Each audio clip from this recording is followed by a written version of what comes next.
so what I wanted to do here is take you through the various parts of that cycle. So I described what a typical cycle is like, and I broke it up into 8 parts. The early phase of the cycle, where debt growth is good.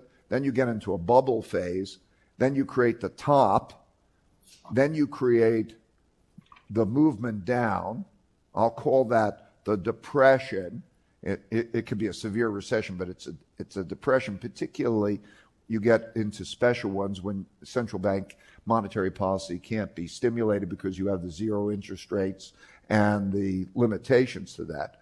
And then you go into a deleveraging.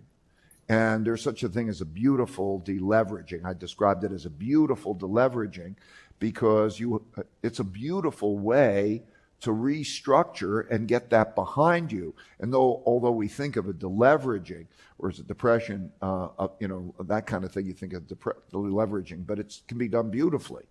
And then you have normalization and you end that kind of cycle. So I want to take the first phase is healthy debt growth, right? In other words, debt's rising, debts and gets return on investment, and then that's good.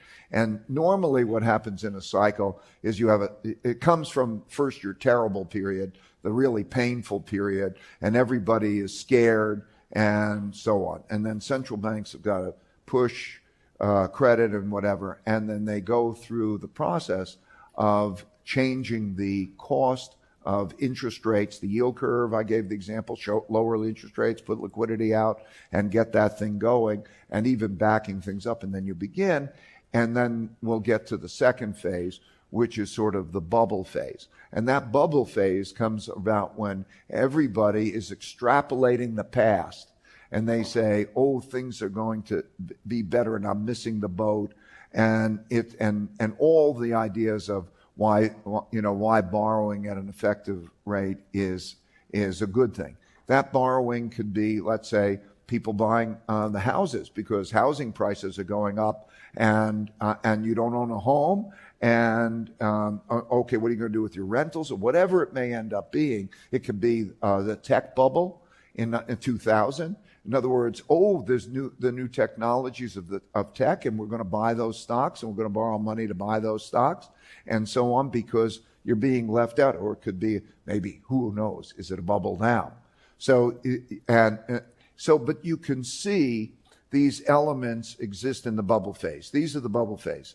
Prices are high relative to traditional measures. I won't embellish quite on each one of those. Maybe I could take it in your Q&A, but I want to give them to you quickly. Prices are high relative to traditional measures. Prices are discounting rapid future appreciation from these highs. What I mean by that is you can look at market pricing and deduce from market pricing the picture that is being painted of what the future looks like. In other words, if I look at the relation between stocks and bond yields, there's an implied growth rate. And if I look at the relationship between inflation index bonds and nominal bonds, I can calculate what the market is discounting in the form of future inflation rate. And so there's a picture of the future. And if the future is different than that picture, that will determine the returns of asset classes. And so at times, at tops, what you tend to see is, here it is late in a cycle, and there's been quite a lot of debt growth, and you start to reach your limits, and yet the market is extrapolating or priced for an acceleration to take place. But, I mean, how's an acceleration going to take place if you're later in your limits? So that's what I mean by the second. There is more broad bullish sentiment. In other words, you're walking around and everybody says, oh, this is great and it's going to go up. Then there are purchases financed by high leverage. So that's apparent, buy on borrowed money, buy stocks on borrowed money, buy whatever the asset is, buy homes or whatever it is. And then sometimes buyers have exceptionally extended forward purchases. In other words, built-in inventory. Because they're worried that it's going to go up, I have a good inventory.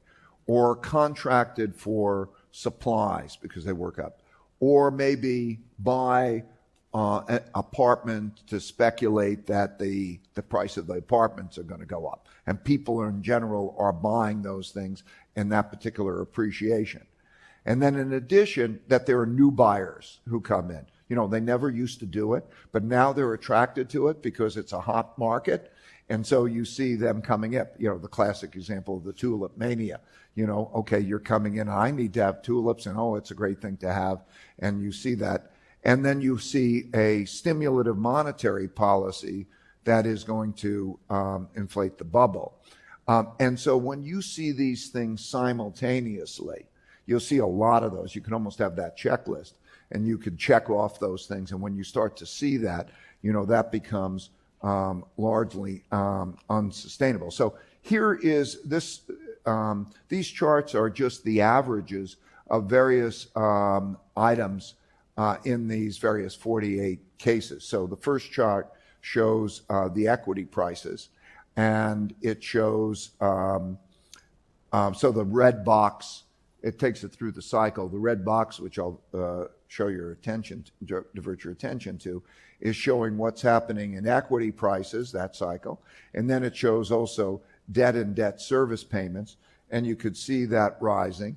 And then what you could start to see here is in that bubble phase, this chart shows changes in debts as a percentage of GDP, and changes in debt debt service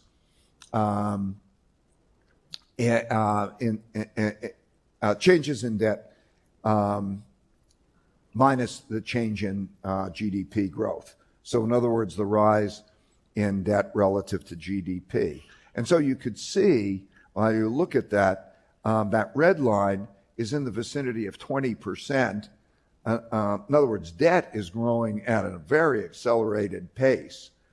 And it's rising, the change in debt minus GDP is rising still at something like a 10% pace. And so you could start to see these bubbles emerging. I see it in all different countries when you see that kind of very accelerated pace of debt growth, like it's very difficult to imagine. And then just below it, I'm showing the short-term interest rate, and you could see that there's not much tightening of monetary policy during that period to slow that rate of debt growth. Okay? Of course, a number of things are happening that I listed, that long list, so I'm not going to go through them all. By far the best investment you can make is in yourself. If you invest in yourself, nobody can take it away from you.